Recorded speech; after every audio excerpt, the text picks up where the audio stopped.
Hello everyone, welcome back to Cluster B Milkshake. I am your host along with support puppet Mr. Chicken. Yeah.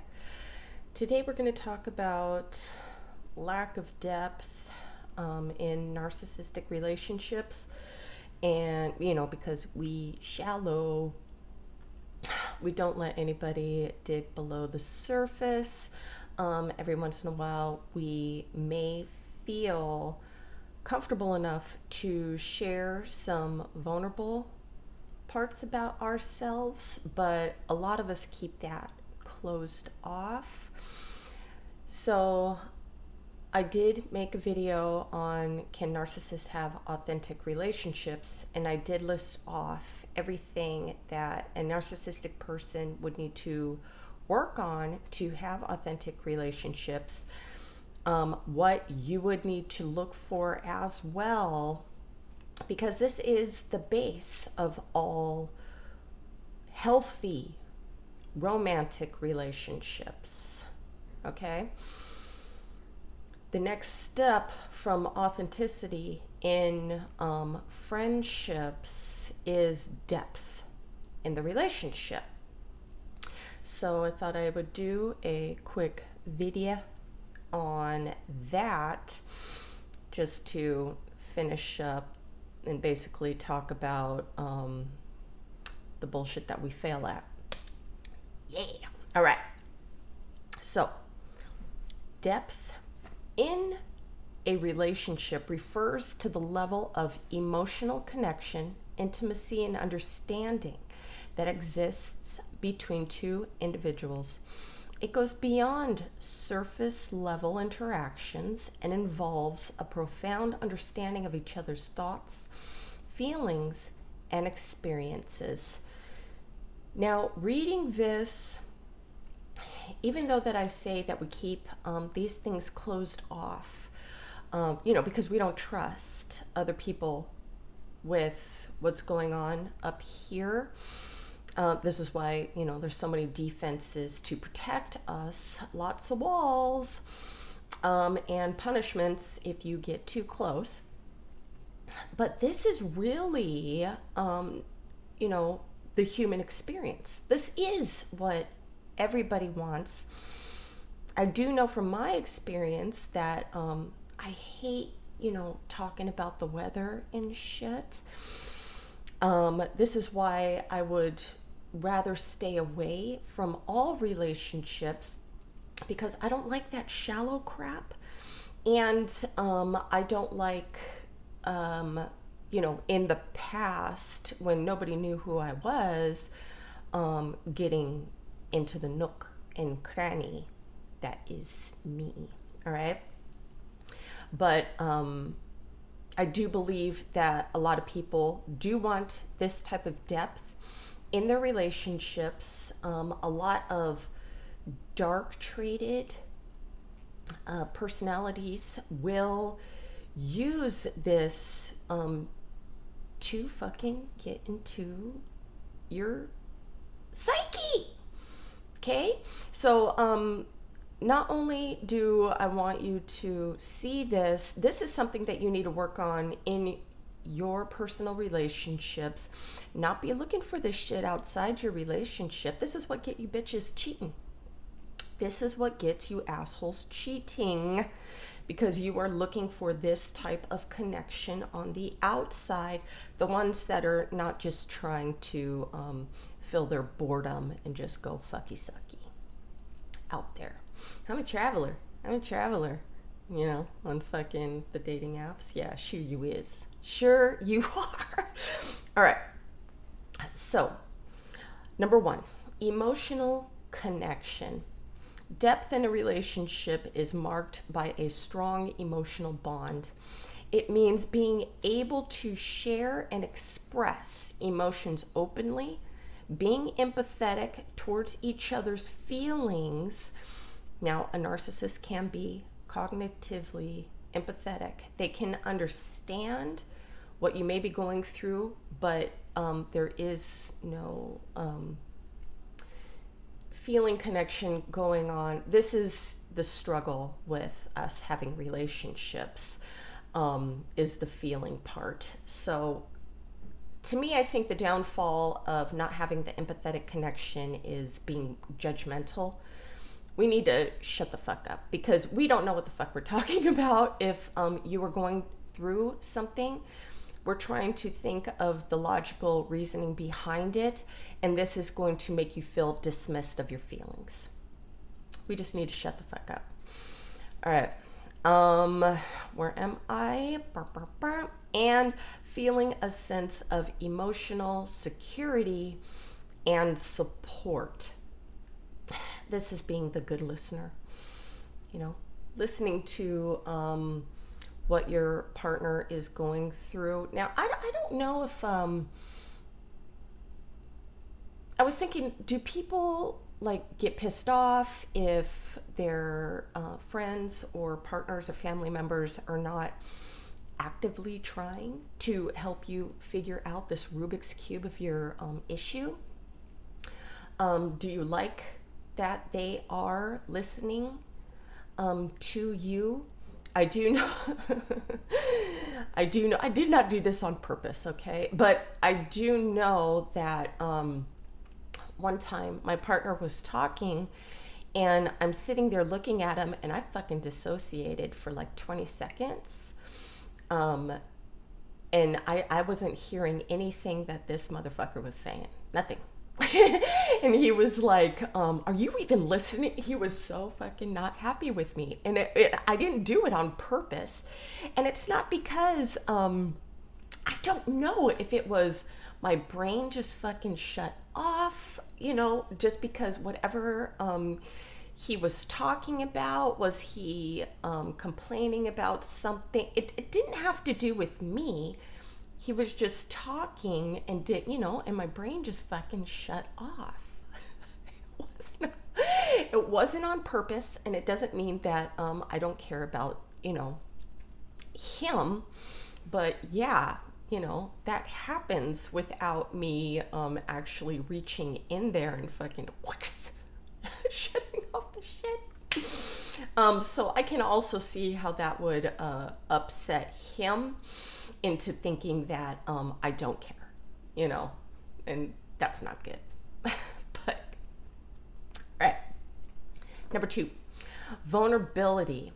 This means opening up about fears, insecurities, past experiences, and trusting that the other person will provide a safe and non-judgmental space. I use this as a test. I use it as a test to see if my fears and insecurities will be used against me. Then trust is gauged. Okay? Vulnerability is a huge fucking thing. So either we're not going to share anything, you're going to think that we're dark and cryptic and stuff, or we will share things with you, but we're watching. We're watching behind the curtain to see if you will use these things against us. Now, depending on where we are in our, brokenness, we can use your vulnerabilities against you.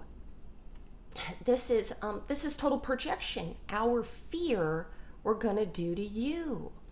We're afraid you're gonna do that to us, so we have to counter and do it to you right away. It's almost like, we sabotage our relationships too. We think we're going to be abandoned, so we might as well abandon you first. We might not think that we're good enough, and the whole low self-esteem, self-loathing thing, and we're going to project that outwards and be like, I'm better than you, or I don't need you, I can be hyper independent. I can be all nice and toxic in my own little bubble. I don't need, and then fucking push, that's all of our insecurities. Shame, guilt. These are the underlying feelings that we feel that we're trying to protect and why we attack outward.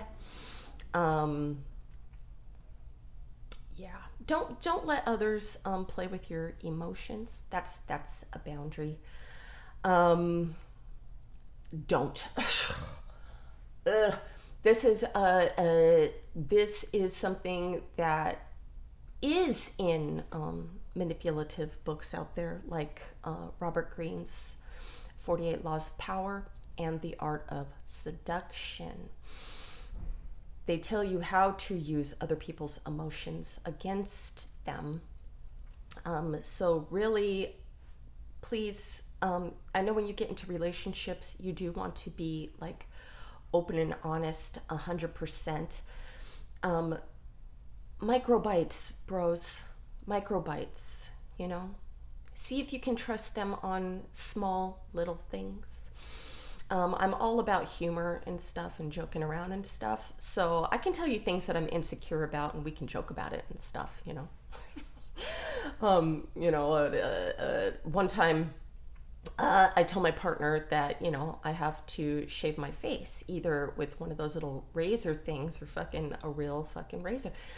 And when he was done shaving one day, he was like, you want me to leave the razor stuff out for you? It's fucking hilarious. I thought that was so fucking funny. But, you know, a person who would be like, oh, I can't believe that you're making fun of my shit. You know, it's just like, pff, whatever. It's part of getting old.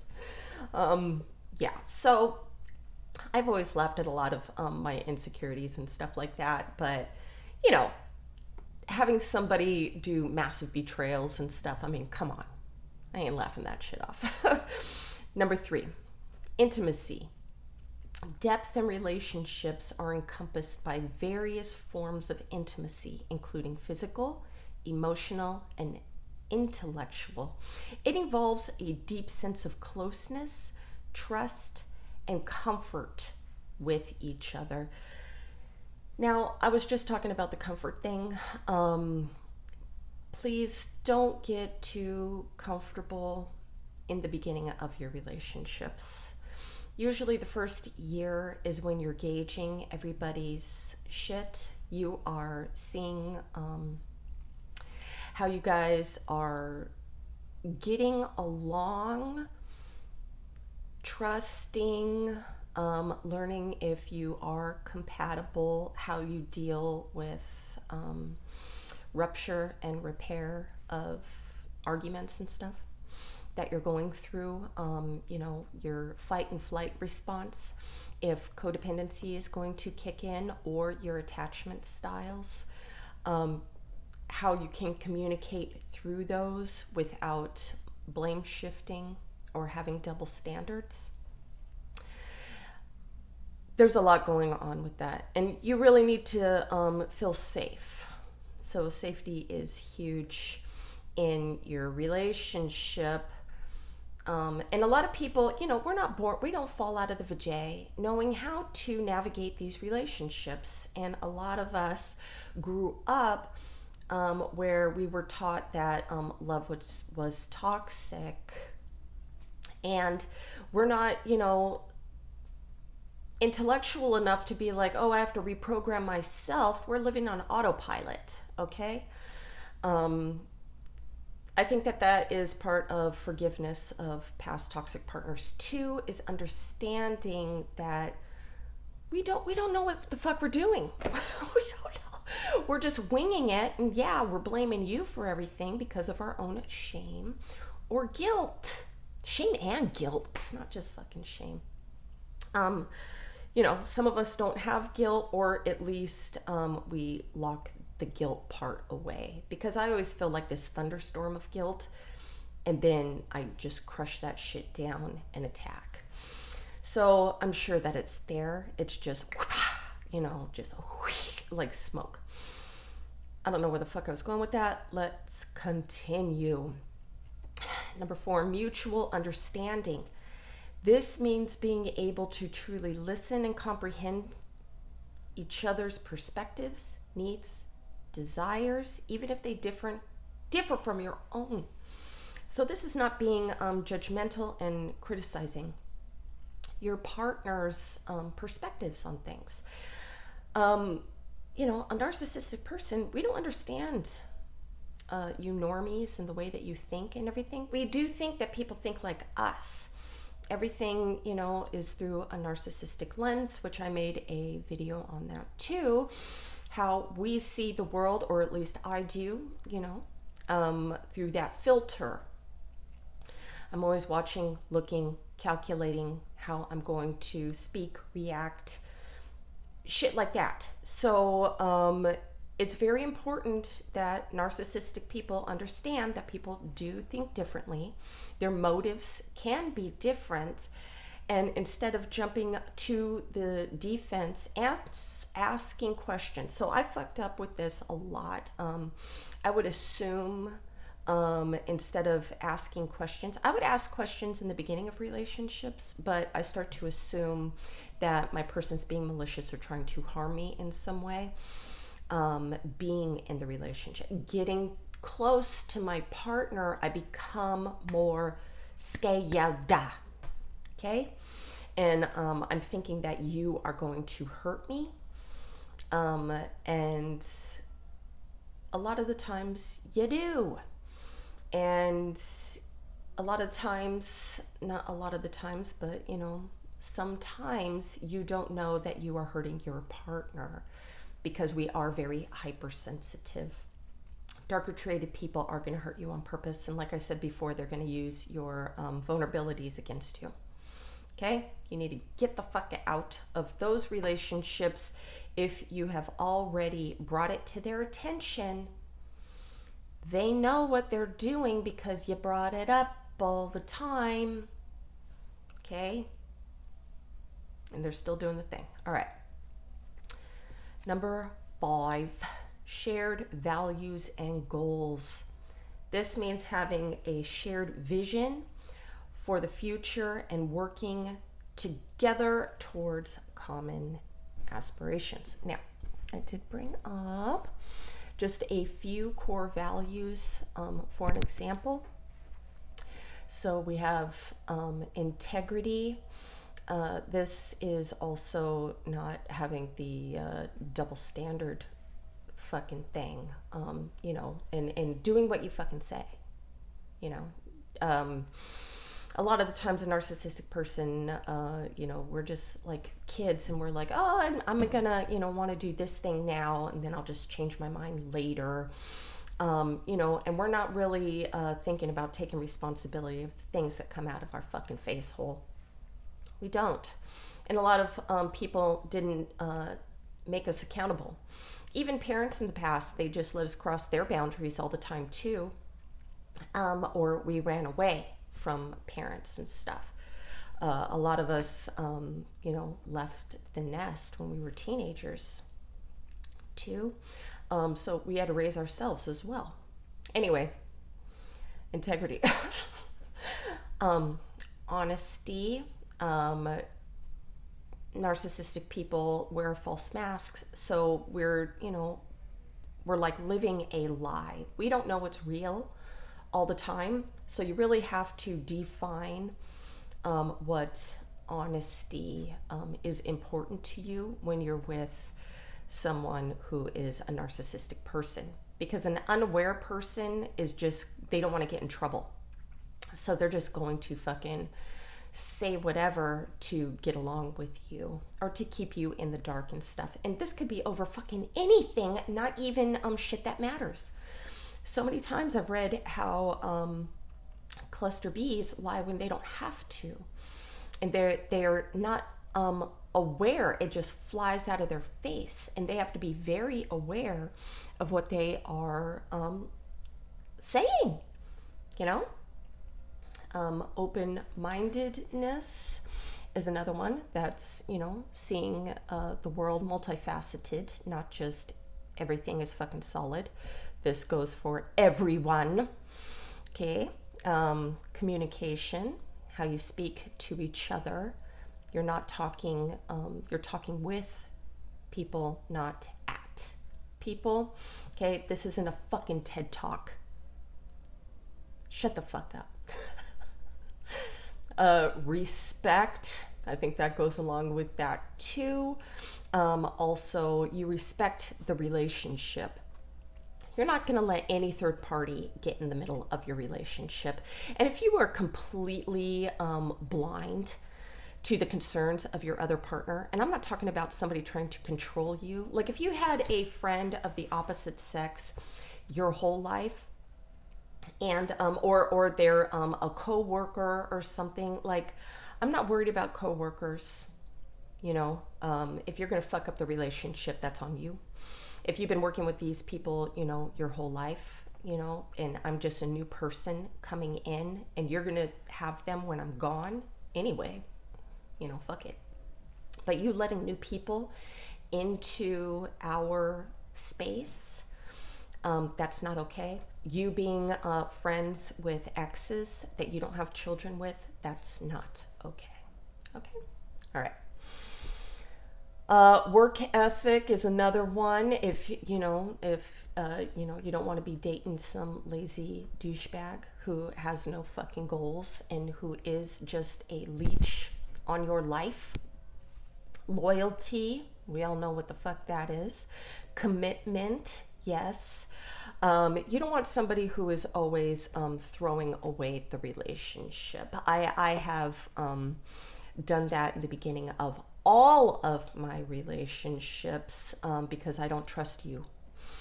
And because I am hypersensitive of you fucking with my head, I don't want to get hurt and I'm going to bail. Now, it's the people who fight for me and communicate with me. Now, this is not healthy, but the ones that would come and fight for me and actually want to work things out, those are the ones that I stayed with for the long haul.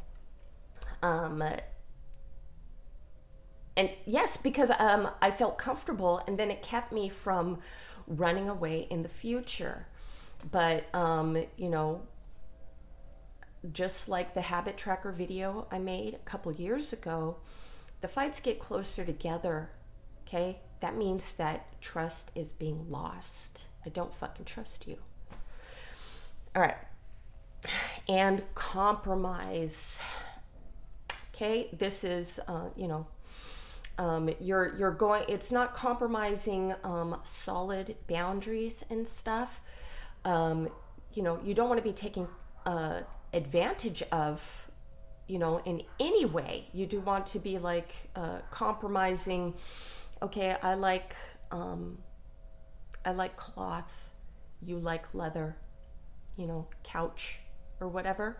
How about we go and look at both and then, sit on it and decide what would look good or whatever. Or if I know that my partner had, he always lets me get what I want and blah, blah, blah. So I want to do something nice for him. Okay, let's get the leather, because you like the leather. Now, I like leather, so we're just making shit up. Or you're talking about, where to eat or what to cook.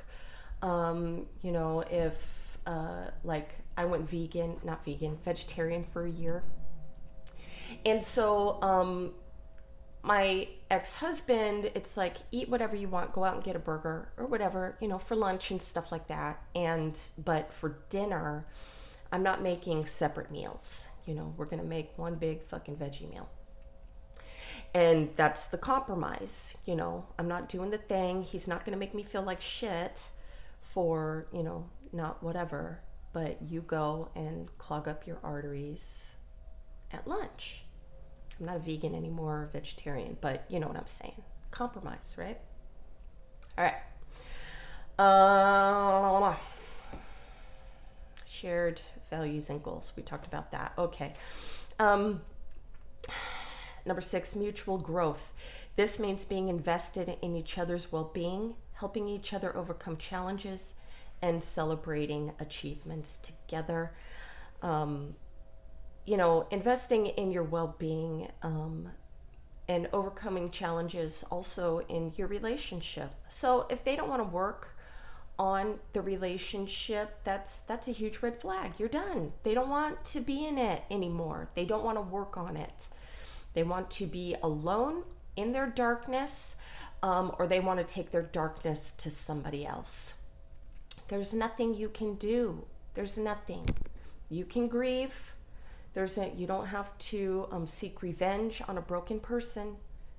Go, heal, find out why you're fucking dating toxic shit, heal that, and then you can work on attracting people that want to work on these things. These aren't things that you're going to just fucking find out there like in a guru new person. I know this information, but I have not incorporated it into my relationships. The relationship started breaking down instead of coming together. Okay, there was no working on. It was being torn down to nothing. So just because we know this doesn't mean shit until we actually work on it with somebody. Okay, so I don't know shit about fuck. I just know the template, and I gotta read it and have somebody that actually wants to work on it with me. Okay.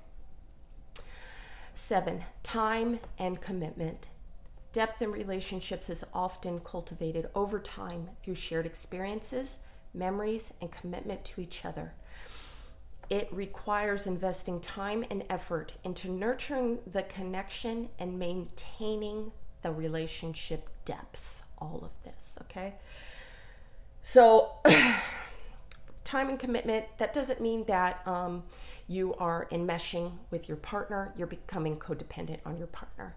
That's not what this is talking about, but you are sharing, making space for the relationship, making space to be together, sharing experiences, learning, sharing, going out and learning to do new things, and being comfortable in each other's space.